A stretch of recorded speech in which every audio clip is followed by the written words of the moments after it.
Hello and welcome to the Brand Ramaco podcast. I have with me today Edoardo Guidali, who's a communication expert focused on families and couples.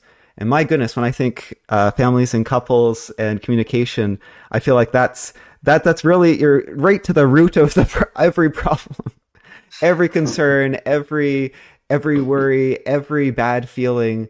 In a way, comes down to communication or avoiding communication or some sort of connection. So I was really excited to have you on. So thank you for being on the podcast. Hello to everyone, and thank you, Dr. Marco, for having me. It's a pleasure for me. So maybe we can start with sort of how you came to sort of be in this field. Like what's your story? Right, absolutely. Well, it all started some years ago. I was suffering from a chronic disease called multiple chemical sensitivity. Mm.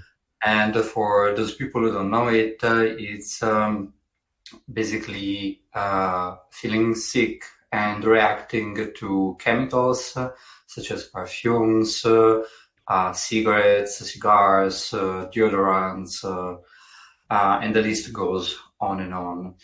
And it's a quite newly discovered disease. It's an environmental disease that has been for many years poorly understood by the scientific community, but it has been slowly been recognized in countries such as the United States or Austria, or even where I live in Switzerland.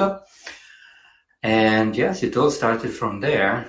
I was studying at the time management and economics at the University of Zurich, and I had ahead of me a career in the corporate world.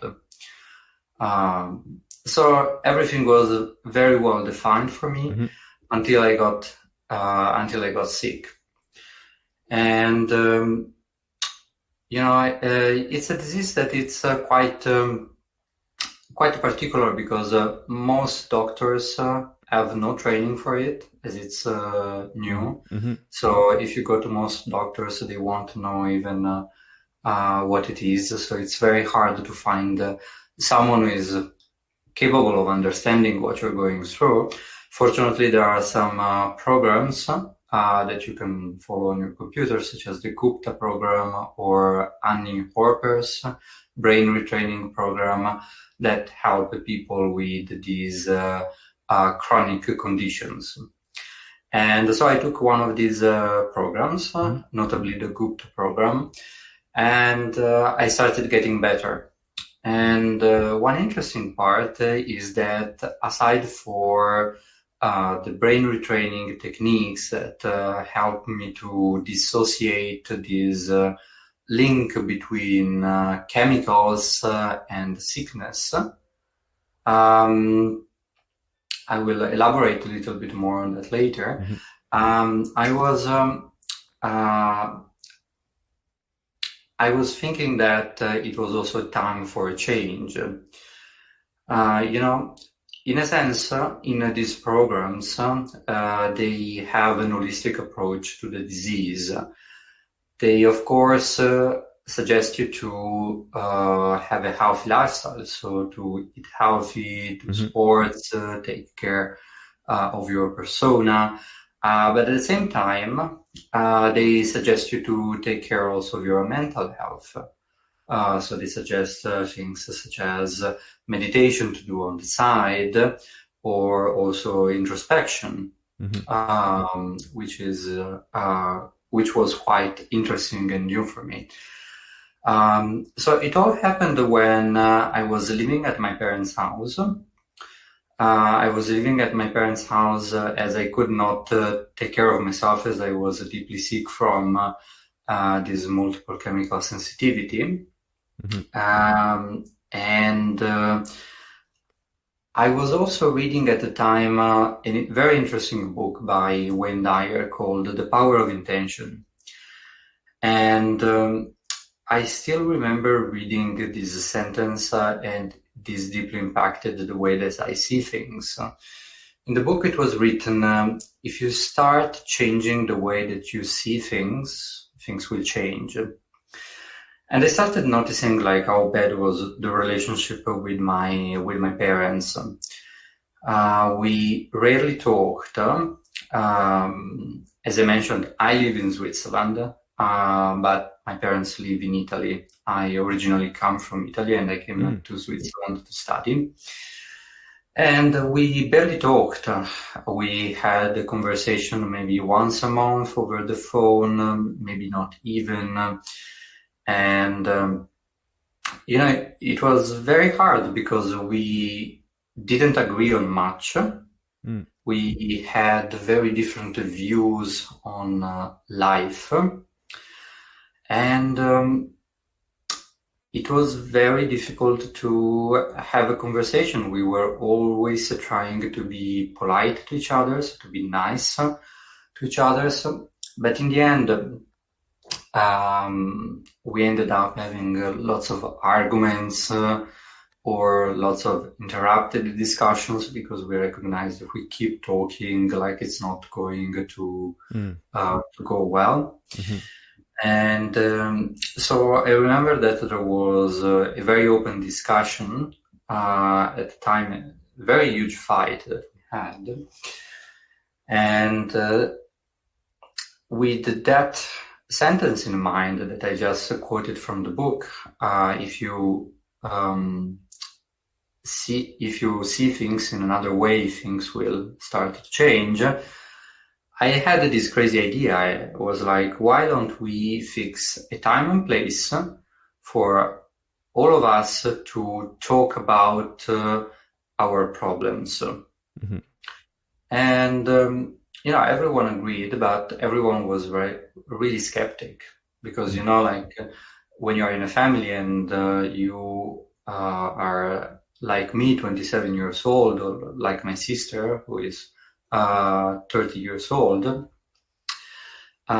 you just think that there is nothing that you can do to change your family members. You think, they are set in stones. They're always going to be like this. We just need to put up with them. There is nothing that we can do to make the situation better. So, for example, my sister told me it's going to be a catastrophe. My mother didn't have lots of hopes for this, and my father as well.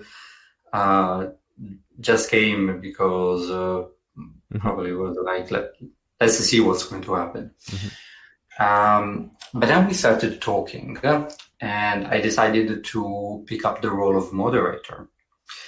And we started dealing with very little issues, and slowly we started talking about the bigger issues. And I noticed that I felt very comfortable trying to direct everyone into a good direction for the whole family. I wasn't trying to be right. I wasn't trying to say, look, everyone, you have done everything wrong. Let me tell you how things are right. I was more trying to bring up to the surface everyone's point of view and to make each other's understand how we felt about the situation. And, I came to very deep conclusions about this, about family. I was able to realize things about my parents that I could have never thought about on my own. And the same vice versa. Our parents realized things about us that they never even thought would be possible. I'll make you an example about it. Okay. My parents really worked hard all of their life to give us the life that they never had. They gave us good education, good clothes, everything was always provided. We were quite comfortable as a family. But in the family, we did not show to each other a lot of affection. For example, saying I love you was something that would have been considered weird Mm. for us. And what our parents could not understand was why me and my sister were weren't as happy as they would expect, because in their mind Mhm. they did everything for us. They gave us everything, and in their mind that was showing love and showing affection for them. Mhm. But we didn't know like how they grew up. We didn't know that, and as a human being, no matter how implicit it is, it's important to say from time to time, "I love you." Like in Mhm. a relationship, Mhm. it can be implicit, but it's very healthy to say it from time to time. It's very healthy to still go on a date, to spend the time together. Mhm. And so this is what was, for example, missing for me and my sister, and my parents didn't know about it. And when we went deeper, we asked them, but why did you never do it? And they told us, well, like actually in our family, like with our parents, we never did that as well. It Mhm. was considered a little bit weird. Mhm. Um, And so we got to a point in which we understood, okay, they didn't do it on purpose. Huh? It just happened the same thing Mhm. to them from their parents. It's not like they didn't love us. It's just it happened the same thing with their parents. They thought their parents thought it was weird to say something like this outside, when you get a promotion or when you get your high school diploma, to show love outside of these circumstances. So they were used to get love on a conditional basis. That's what we Mhm. define conditional Mhm. love, to Yeah. show Mhm. love only on a certain set of conditions, when you get promoted, when you do something right, when you bring home a win. And so this was a huge win for our family. We moved to a more unconditional love space, and things started to unfold. We started tackling other issues one by one over months. And it was quite astonishing for all of us, because never in our life we would have thought, oh my God, things can actually change and I can get the message through. Because, Mhm. after years of Mhm. trying to talk in your own language, because at the end of the day, this is what I'm trying to teach people. Like, it's like you're speaking different languages. That's why you need communication. Mhm. You need to understand, like, what the other person is really saying, because many times, like, we create narratives Mhm. in our Mhm. mind, like we expect that people behave in a certain way, or we explain to ourselves why someone behaved towards us in a certain way. We feel hurt, we play the role of the victim, but we don't understand that on the other side there is a person that might not even intended to hurt us in the Mhm. in the first place. Yeah, we have this like we don't realize that we're pretending to be a mind reader. Oh, that person's going to thinks that person thinks that person thinks that. Where Exactly. they, where someone points out, well, do you know that? Oh, you're right. I don't know know that. I've so you've been predicting what other people are going through in their heads, and you can't do that. Other people are always the other one is what fortune telling, and both mind reading and fortune telling are common words used in CBT for sort of faults in, I guess, thinking. or things to address in someone's cognition and how someone thinks. And fortune telling. Oh, if I do this, it's going to happen like this. If I do this, it's going to happen like this. If I talk to my family again, it's going to end up the exact same way. But we don't know the future. But you can get stuck in this mindset that it is going to be that way, and of course, you're not giving yourself any options to feel or experience otherwise, right? Right, that's right. And it becomes a self-fulfilling prophecy. Yeah. You know? And like, and I started seeing outside of my family how this communication problem was so widespread. Like every time that I talk to someone, like, of course, everyone has problems with their parents. Mm-hmm. Or had problems with their parents. Most of the times, the problems have been buried or put into the wardrobe, and you just avoid talking about the topics. That's why when you go into family gatherings or you stay with your parents for a lot of time, it's hard and things start coming up, and then you need to take distance. So I see that in so many families that there is not good communication. And so at first it was my mother who suggested to me, like, so many people need this, like, you should do this. Mm-hmm. And like, I was in the middle of my recovery from multiple chemical sensitivity. Mm-hmm. And I thought, okay, but do I really want to pursue a career in the corporate world? And the answer was clear, no, because I really wanted to do this, because it really gives me purpose when I can help a family to navigate their issues and to finally feel good together. I think I'm done. Like, this is what I was supposed to do, and I feel accomplished. I feel good for them, and this is what motivates me to get up every day. And I really think that so many people just learn to walk on eggshells in their relationship.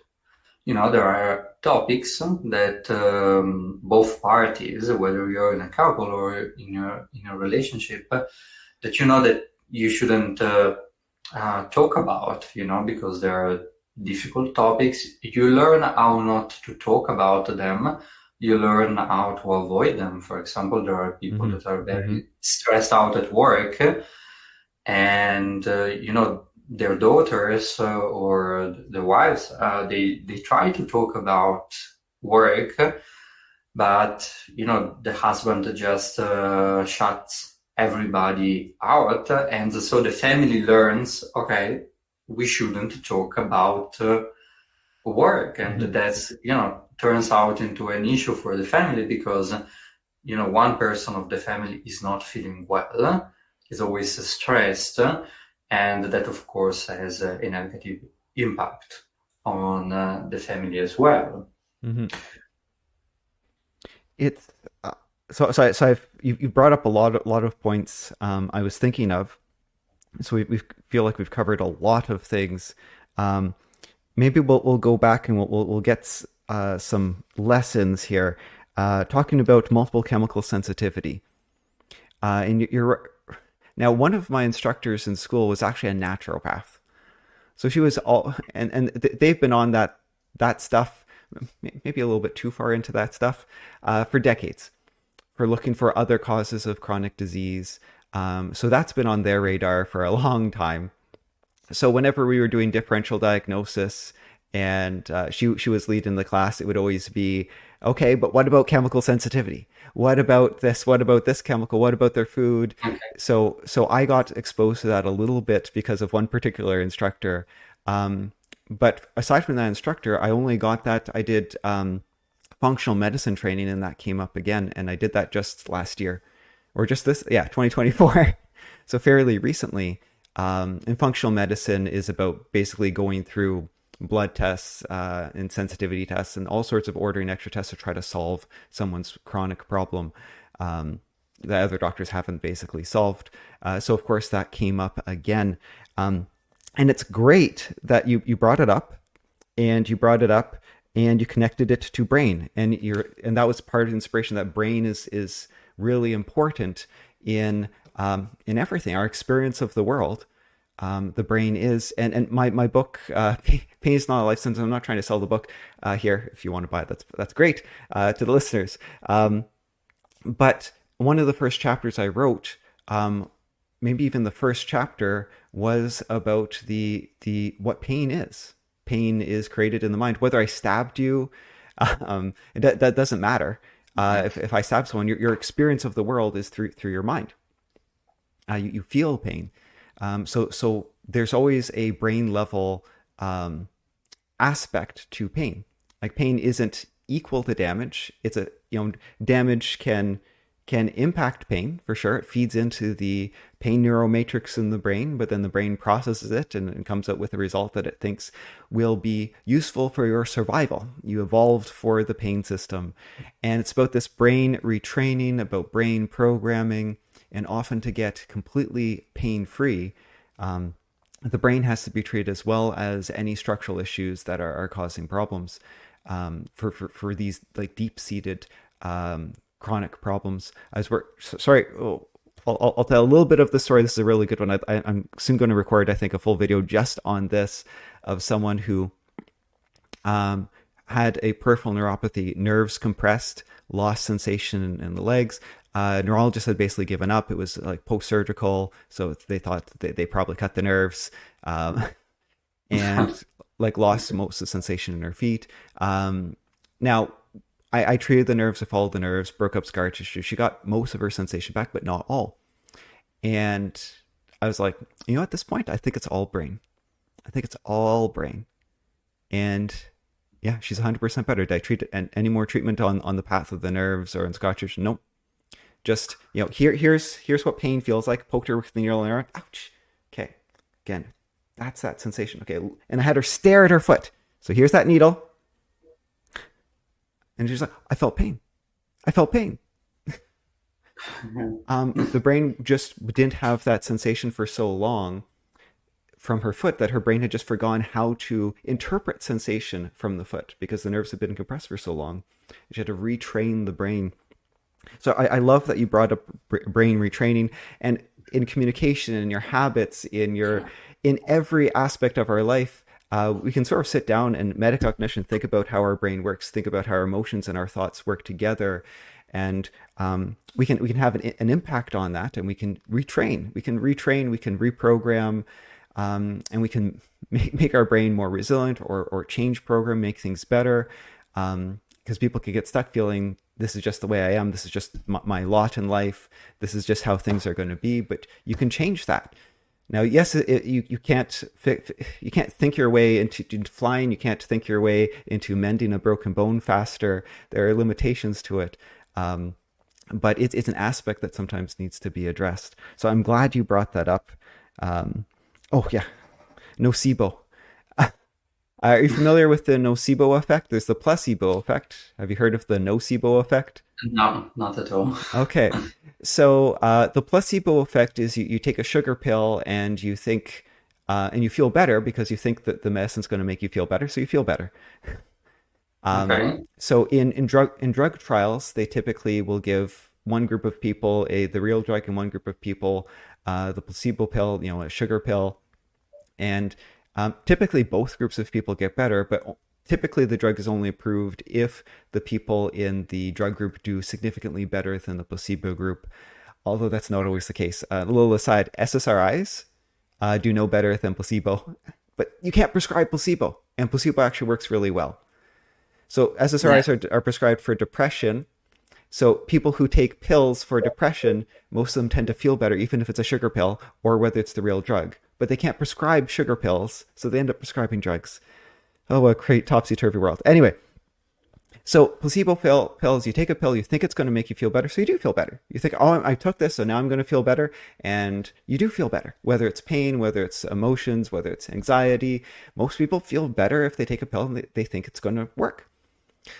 Now, nocebo is the opposite. Something happens, and you assume something negative is going to happen, and so your body reflects that. So there was a case.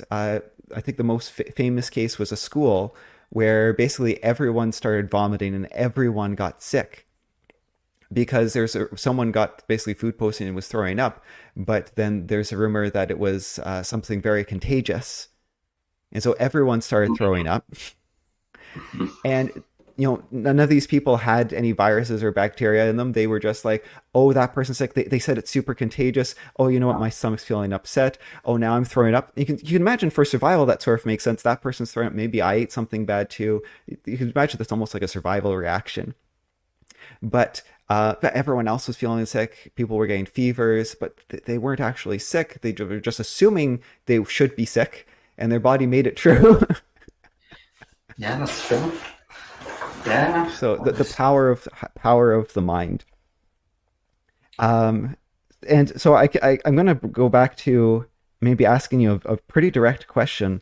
Like, how do you be open, but like, as you said, we sort of adapt our conversation. How do you be open, but not hurt the other person's feelings? Like, do you just go for it? Or does it really help with a moderator like yourself in like a group session? Does it, like, did you have any tips or tricks for that? Absolutely, absolutely. Usually it's good to have someone that is objective in the situation. In this case, like if we take my family as an example, I would never be the moderator of an issue that would involve myself. So I would try to be as objective as possible. But that doesn't have to be me. It could be a trusted friend of yours or another member of the family that is not particularly involved in the situation. That's particularly helpful because many times when you touch topics that are very difficult to talk about, the two people involved or the three people involved in the conversation, they can get very emotional. So it's really important that there is someone that can bring people back to a more calm place where they can still discuss, but in a civilized manner without starting to interrupt each other. But what you said is very, very important. Like, how do you approach a subject without hurting the other person's feeling? Because this is what keeps us from talking about it in the first place. Like, many times we're afraid, okay, if I talk about that, like, I don't know how the other person is going to react. We are terribly scared. Like, are they going to run away? Are they going to judge you? And, on the back of our mind, there are these survival instincts that you talked about before that are at work. And at the core of them, there is the fear of abandonment. Especially when we talk about a family, like you can see a family like as a tribe, like as a baby, you grow up and you get the feeling that, you need to fit in very well, because if you get abandoned from your family, you might not survive.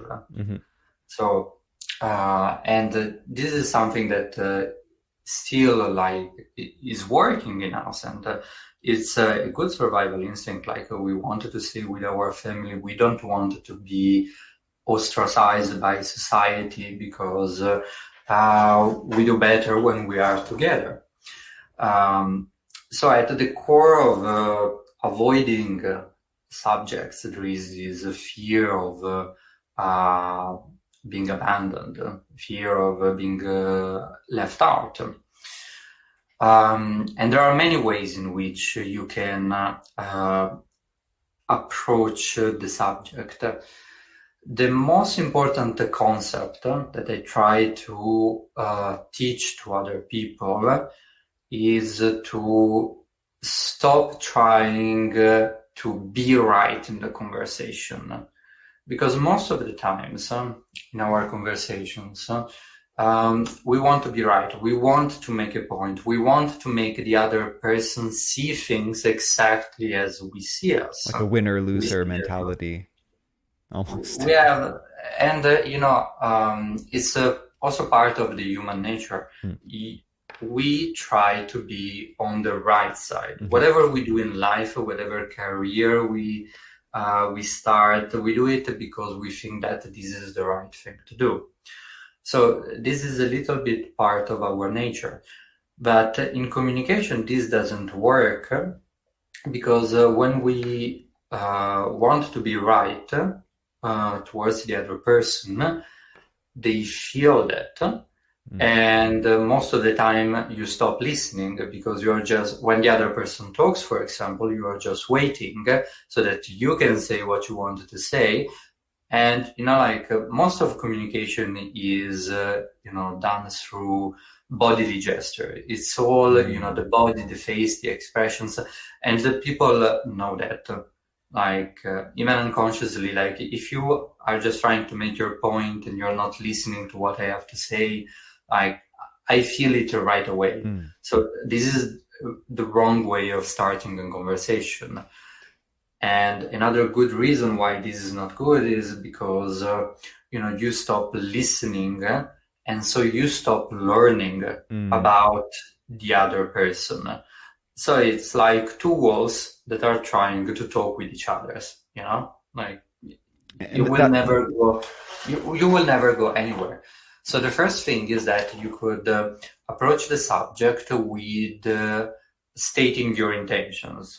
For example, I would like to talk because I think that we have been having problems, and that's okay. But the reason why I want to talk is because I want to make our family better. I want to understand, for example, what I did wrong, and I wanted to tell you how I feel so that you as well can understand it. And the same is for couples. I would like to talk about this because I would like us to feel good in the relationship. So try to make it about the whole family or the relationship that you have with your partner. And the people will start being much more receptive because they are not being attacked. When you want to prove your point of view and say, I am right and you are wrong, people feel verbally attacked. So they go on defense mode. When instead you try to have a conversation with the spirit of improving the relationship and try to understand also what you did wrong, people don't feel attacked and they open up. As a matter of fact, an example that I always bring up is that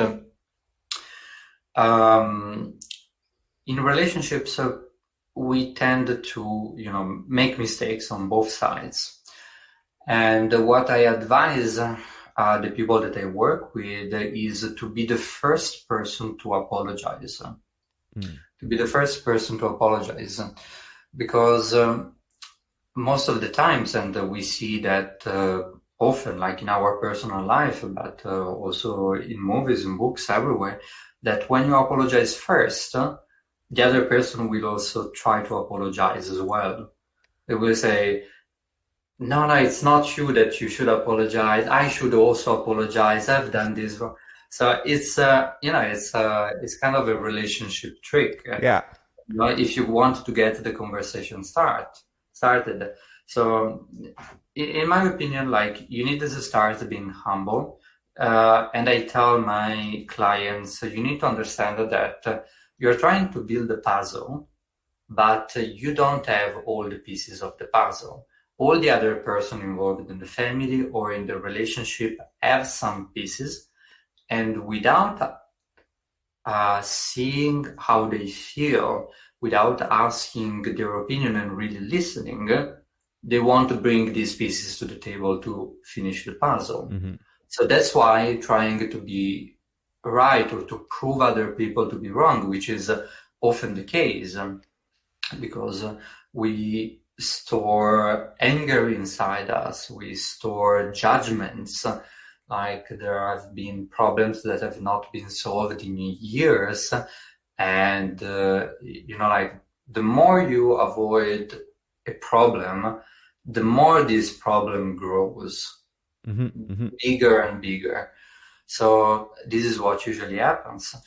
So when you put this aside and you think, okay, I probably also have done something to hurt this person, and the proof is the problem itself, because if no one feels hurt, if no one feels bad, there is no problem. But if both people feel bad, either way, you have done something to upset the other person, whether intentional or not. And this is the next point that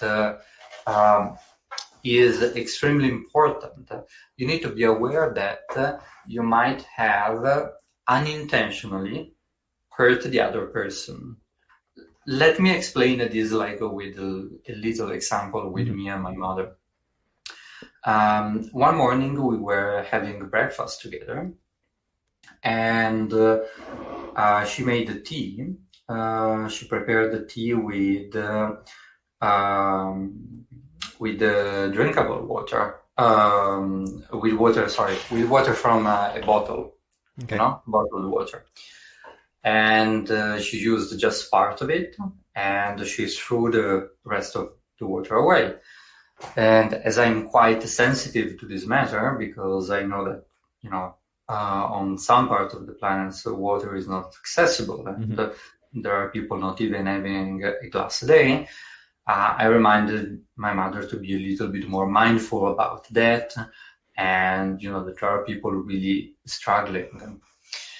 And so the day went on as normal, but I noticed that there was something wrong with my mother. I didn't know that it was that, of course, and so I decided to approach her, is there anything wrong, Mom? Is everything okay? And with all this principle in mind, we were able, she was able to tell me that she is a very, very sensitive person, and that comment really hurt her. And I was completely unaware of that. I didn't even think that I said something that could have hurt her, so I didn't know it. But at the same time, I was like, okay, but I hurt my mother's feelings, and so I apologized to her, and I told her, I'm not going to do that the next time. I'm going to be more careful. I will find a way to say it in a way that is not going to hurt you. And this is a simple example, but you can apply this to much more complex problems. We might act normally. We might think that we are not doing anything to hurt the other person's feelings, and but we are, because many times little unremarkable things can bring up emotions to other people. It could be related to work. Someone might have made a joke on the tie, on the suit that you're wearing, and then an accidental comment on that from your wife might make you feel really bad and uncomfortable. But it could be many things. It could be also trauma. When you have a childhood trauma, it might be simple objects that remind you of that, and so you might overreact and attack your partner who brought up this unremarkable object up. And so this is why communication is so important, because we make conflicts, we make issues so much about ourselves, we feel so much attacked that we lose sight of the bigger picture. And that's why through communication we can be like, this is why you felt so offended about my comment about the suit. But you should know that I didn't mean anything wrong to you, but I will be more careful because now I know that you feel bad at work Mm-hmm. because of this. I will not, keep doing this. And this is extremely important to acknowledge that many times it's not about us. We take things many times too much personal. In our family, we think that there is a plot sometimes Mm-hmm. against us when that's not the truth. Might be completely unrelated, and unremarkable things could create big problems. And then like this creates a big like family or relationship problem because we make it personal about it. We don't want to talk about it. The other person has no idea what's going Mm-hmm. on inside of us. And like with the time, things grow and grow and grow, and then you end up dealing with lots of small issues that have become huge and that have accumulated over the years. Hence, you start avoiding topics, you start walking on eggshells with the people that you love, and you never solve the issues in your relationship that might allow might allow your relationship to flourish, Mm-hmm. to go to the next level. Because understanding in a relationship is key. Everyone knows it, but for many people that of course don't know all about these dynamics, they get stuck. Mm-hmm. They get stuck in their own family drama. They get stuck in their own relationship drama. So many beautiful relationships, let me tell you this, so many beautiful relationships and for the wrong reasons, because people are not able to see the reasons of why things happen. They are not able to communicate in a healthy way, and they just decided to end up, the marriage, the relationship, or contacts with a member of the family because they were not able to face it, to talk about it in a healthy way. And this was the same for me and my family. It was like, yeah, we do not get along. We won't be probably part of each other's life. So that's it. But, things change, at least, like in my family. And we even go on vacations together now. And it's all great. And, like to be able to go on vacation with your own family, have a good time, with your own sister, your own parents, it's something that I think as you cannot put a value on it. Mm-hmm. So you touched on, so as you were talking, I was thinking of a story from my own life that was going in that direction, and then everything you said mirrored exactly what I was thinking every step of the way. um, right? So you have a relationship where someone has trauma, and I'm thinking of my ex fiance. So some trauma which gave her a skewed view of the world, in a certain way, which was, now sadly I wish I'd realized that at the time, because it wasn't just affecting our relationship, it was affecting her professional life and other interpersonal relationships. And I hope she's resolved that now, because I feel like that was the core. Because of that skewed view, we talked about it. That's just the way my view of the world. Okay, like I'm not going to challenge that. It was non-confrontational. But then it changed how I felt and acted, and how I felt and acted affected her in another way. And then how she responded to that affected me in another way. And it was this negative cycle. And we were trying to, sometimes we try to fix things up here, but it was things down here that was the root cause of the problem. And I was avoiding talking about, because that those sort of her core beliefs, even though they were a bit skewed, and like I should have gone to counseling, or we should have talked about that more directly, or and I sort of realized that much later. It's like, well, the relationship might have survived, but also she might have, her whole life might have been better, I'm happily married now.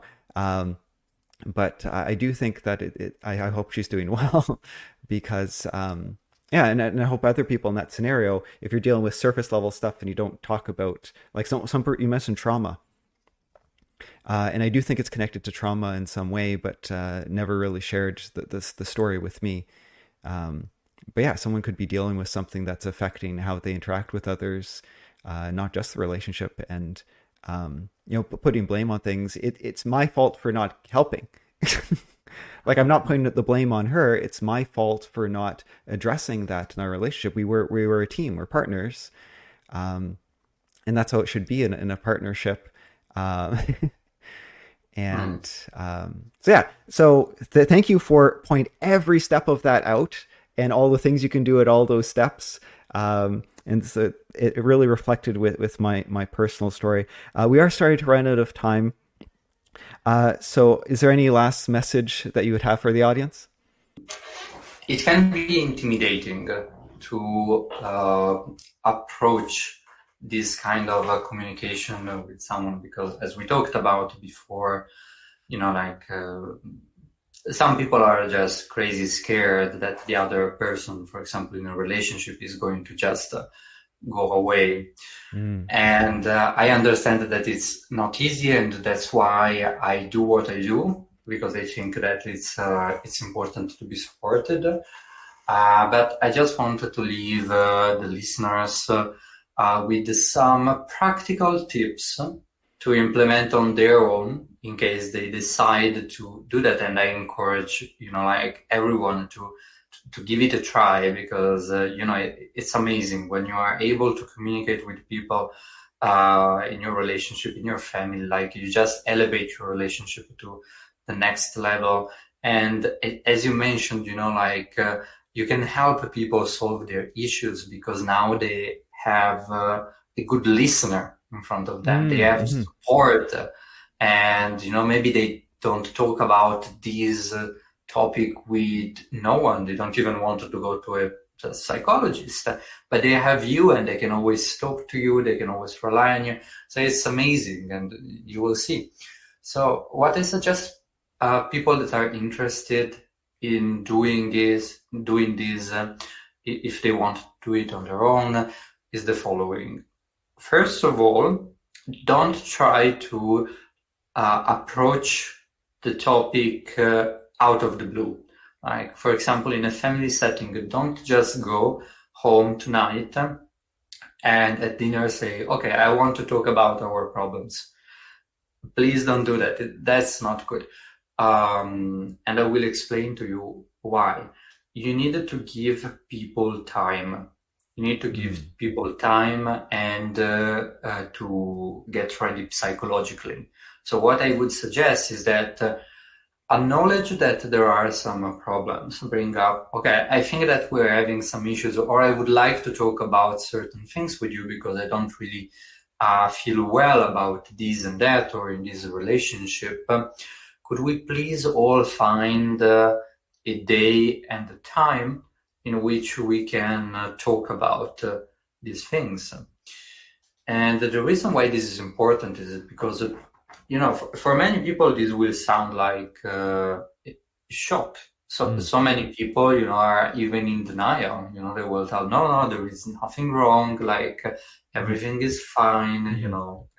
Always trying to avoid to talk about problems. But of course, if your daughter brings up problems like that, that not everything is going well in the family, there is a problem. So not everything is good. So you should have the conversation, but find a place and time, and maybe during the weekend when other people are less stressed, to talk about it, because some people really need to process information. They really need to process, okay, there is something wrong. Okay, what are we going to do about it? Did they do anything wrong? So it's much more different to sit at the table in this way when everyone is psychologically prepared, compared to doing it out of the blue. Because people might have, your family members might have a bad day, or they might not be in the mood. It's like running a marathon. Hmm. Part of Hmm. it is the athletic preparation, but part of it is also the psychological preparation. Because Hmm. if you tell someone out of the blue, okay, now we are going to run a marathon, probably they wouldn't do as well if you Hmm. said to them, okay, in 6 months there Hmm. is a marathon, or next week, even if you're already prepared, you're going to do much better. The second thing, as I mentioned before, is make your intentions clear. Don't try to just go into a topic, but try to make it all about your relationship well-being, your family well-being. Not just we need to talk about problem that will only make the other people or person in the relationship feel attacked. Try to say, I would like to talk about these topics because I feel like we are having problems with them, and I would like that as a family we could all feel better. So in this way, like, you're going to basically put away all the defenses and put the roots for a healthy and useful conversation.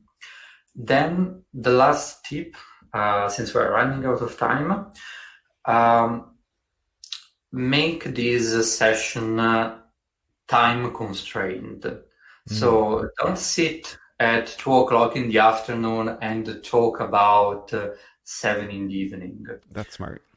Select a few topics that you want to talk about, and be mindful of your energy levels, your tolerance, your emotions, because the goal is to start from scratch, because I refer to communication as as a muscle. You know, Mm-hmm. it's something that for some people is going to click right away, but for some people it will need more sessions, more like as I call them, family reunions, Hmm. to click, because you have never communicated in your life. And it's like someone who is very skinny, never worked out in the gym, and tries to Yeah. lift 120 pounds. It's not going to work. It's not going to end Hmm. up at Hmm. all well. So try to make it uh, time constrained. I usually suggest a couple of hours for everyone. But if you feel that you're all getting tired, or things are starting to degenerate, finish it a little bit earlier and say, we're going to talk about it next time. Now we are going all to rest, to process all the information. We did good. So that's also good for the morale.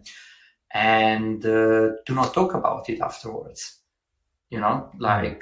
Wait until the next time that you have a family gathering to talk about it, because what could happen is that you finish this, and then like with someone you keep talking and talking and talking about it, you get all burnt out. You try to keep solving issues, Hmm. because this is what we usually try to do. And again, it's like going at the gym and working out, You need your after rest one day. hour, after 2 hours, you need to stop Hmm. and you need to rest, so that, if muscle growing is your goal, Hmm. muscles can recover, Hmm. can grow, and then you can perform better as an athlete. Hmm. Your communication muscles are probably very weak. Hmm. So do it once a week. Uh, do it small, and try not to talk about it again until the next session in the beginning. And with the time, you will see that you will get better and better, and you will be able to exercise this muscle of communication much more often until it becomes automatic. Hmm. So these are my few tips, and yeah, good luck with that. They're great tips. Now, I typically, I'm writing down notes of things I could ask questions about. But for your session in particular, I've been writing down notes of, oh, maybe that'll be useful next time. Oh, I might use that. Oh, that's a good point. Because what we've talked about is just so universal. It's just so universal. Now, if people need a moderator, you offer that service through your website? Yes, absolutely. We can do that remotely Okay. at my website, www.eduardo.guidali.com. I think that you will be able to see it in the description of Yeah, the podcast. And yes, you can go from there. You can book right away session, a quick free consultation, and I'm happy to guide you. that's awesome. Thank you so much for offering this service and coming on the podcast. Thank you very much for having me. It was a pleasure talking with you, Dr. Marco.